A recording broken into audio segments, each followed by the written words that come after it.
Warga Yakum yang dikasihi oleh Tuhan Yesus Kristus, dan kemurahan kasih Tuhan kiranya menyertai kita semuanya. Sebelum kita membaca dan merenungkan firman Tuhan, mari sekarang ini kita berdoa.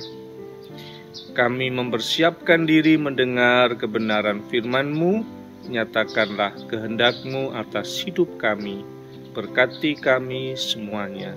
Terima kasih Tuhan Yesus. Amin.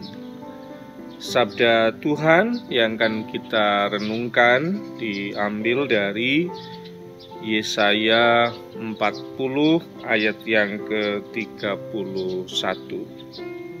Tetapi orang-orang yang menanti-nantikan Tuhan mendapat kekuatan baru.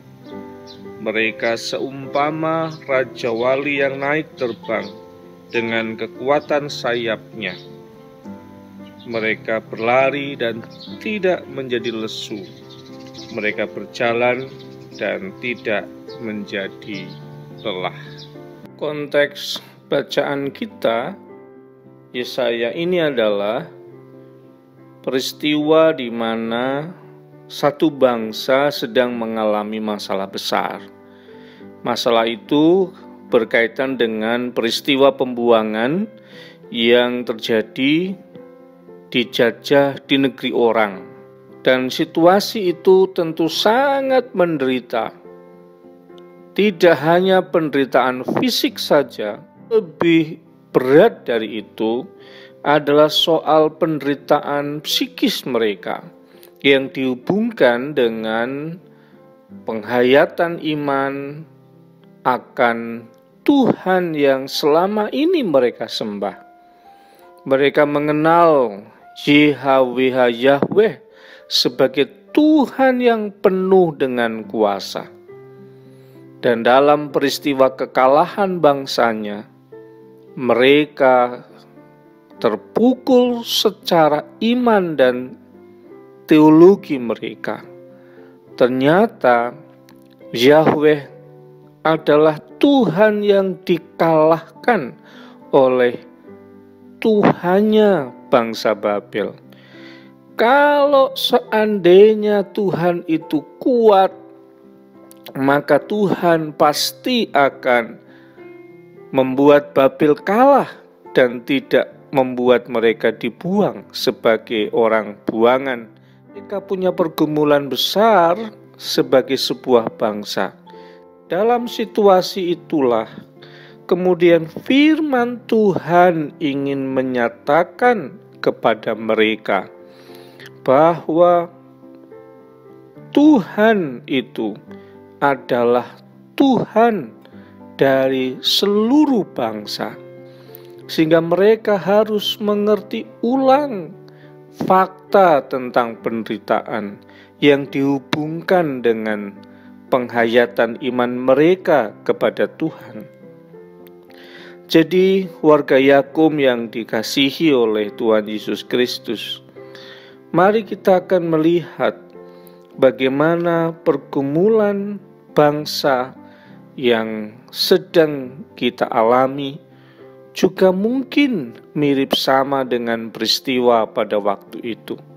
Tentu ada banyak perbedaannya, tetapi soal penderitaan, soal situasi yang sulit, itu bisa saja terjadi dalam kadar yang berbeda. Dan seringkali juga penderitaan secara fisik dan duniawi itu juga kemudian bisa saja mengganggu iman kita. Kalau Tuhan baik, kenapa ya hidup ini kok begini dan susah? Kalau Tuhan itu kuasa, kenapa tidak menolong kita melepaskan dari persoalan-persoalan hidup? Warga Yakum yang dikasihi oleh Tuhan Yesus Kristus, mari kita belajar soal persepsi atas kondisi. Kondisi bisa saja membuat kita menderita, tetapi persepsi atas kondisi dihubungkan dengan relasi kita dengan Tuhan bisa saja menjadi sumber kekuatan, pengharapan, dan energi untuk menjalani hidup dalam situasi dan kondisi apapun. Ada seorang rabi Yahudi yang menjelaskan dalam bukunya, mencoba mengerti tentang realitas penderitaan. Penderitaan itu seperti imunisasi. Jadi ada bibit penyakit yang dimasukkan ke dalam tubuh, kemudian reaksi tubuh itu menjadi panas, demam, dan itu derita, itu penderitaan. Tetapi dengan begitu manusia akan mengalami kekebalan, menjadi imun atas situasi. Kedua, rabi ini menjelaskan tentang penderitaan itu seperti pembiaran. Dia mengambil contoh ketika seorang ahli serangga sedang melihat kupu-kupu yang keluar dari kepompong, itu sangat menderita. Itu kayak dia harus berjuang keras banget untuk keluar. Dan dalam situasi itu si ahli ini mencoba menolong. Ini kasihan sekali kupu-kupu itu. Kemudian dia ambil gunting, dipotonglah kepompong itu, dan selesai. Dan kupu-kupu bisa segera keluar dari penderitaan itu. Tetapi apa yang terjadi? Ketika kupu-kupu itu keluar, dia mencoba terbang, tetapi setelah hampir 1 meter dia coba terbang, dia jatuh dan lumpuh sampai mati. Ternyata penderitaan kadang-kadang perlu dibiarkan terjadi. Dan mungkin Tuhan bisa saja memilih itu. Supaya apa?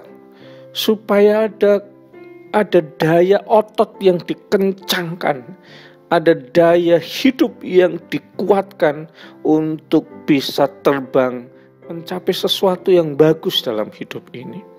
Itu makna penderitaan kedua yang ditulis. Makna penderitaan yang ketiga yang ditulis itu adalah soal menumbuhkan rasa empati. Jadi kalau saya itu tidak pernah sakit gigi, orang cerita sakit gigi itu kadang-kadang gak empati gitu. Tapi kalau saya pernah merasakan sakit gigi, saya jauh lebih berempati dengan orang. Hal yang keempat oleh rabi itu ditulis itu seperti kerikil yang dilemparkan. Jadi diceritakan itu kayak orang jalan gitu, dia asik dengan dirinya, kemudian nggak tahu kalau di depan ada jurang karena dia mungkin asik main HP atau apa, dipanggil nggak dengar. Dia nggak tahu kalau di depannya itu ada jurang gitu. Kemudian dilempar itu kerikil dan mengenai kepalanya, itu sakit sekali. Tetapi sakitnya itu menyadarkan dia bahwa hidupnya sedang berjalan pada jalan yang sangat berbahaya. Jadi dia makna penderitaan menjadi cara pengingat dan menyadarkan kita bahwa saya sedang berjalan pada jalan yang bisa berbahaya buat saya. Hal yang berikutnya lagi adalah ini yang kelima, itu adalah soal pemurnian jiwa. Jadi dia menulis bahwa penderitaan itu kemudian memurnikan relasi kita dengan orang, relasi kita dengan keluarga, relasi kita dengan Tuhan itu menjadi semakin murni dalam pengalaman-pengalaman penderitaan. Dan yang terakhir, yang ini tentu luar biasa, dia mengatakan soal alat. Jadi ketika Ayub yang tidak berdosa, dia menderita macam-macam dan sebagainya, dia tantang Tuhan. Tuhan, saya tidak bersalah, tapi kenapa saya menderita? Dan Tuhan jawab, lu siapa? Memang kamu ada waktu aku meletakkan dasar bumi? Memang kamu siapa? Kok nantang-nantang saya? Lah kalau saya buat kamu menderita semau-mau saya, memang lu siapa?